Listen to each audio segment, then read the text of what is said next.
সবাইকে জানাই শুভ দুপুর। আজকে দেখো আমি কি নিয়েছি। আজকে শীতল কোম্পানির একটা অ্যালফেন্সো ম্যাঙ্গো আইসক্রিম নিয়েছি, দুটো 20 টাকা করে দাম।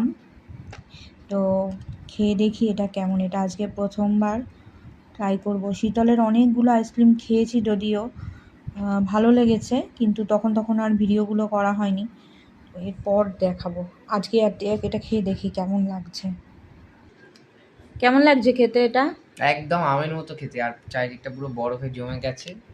এটা কি আমরা যেটা দোকানে যেরকম ছোট দোকানে খাই সেরকম বরফ আইসক্রিম? কুলফির মতো অনেকটা। কুলফির মতো। খেয়ে দেখ কেমন খেতে এটা। ভাল লাগছে? হুম গরমে আরাম লাগছে না? হুম আগের যে আমরা যেগুলো খেয়েছি শীতলের, সেই আইসক্রিমগুলোও ভালো ছিল, এটাও ভালো। হুম আরেকদিন ওই বাদামটা এনে ভিডিও করব। টাটা করে দাও সবাইকে। টাটা।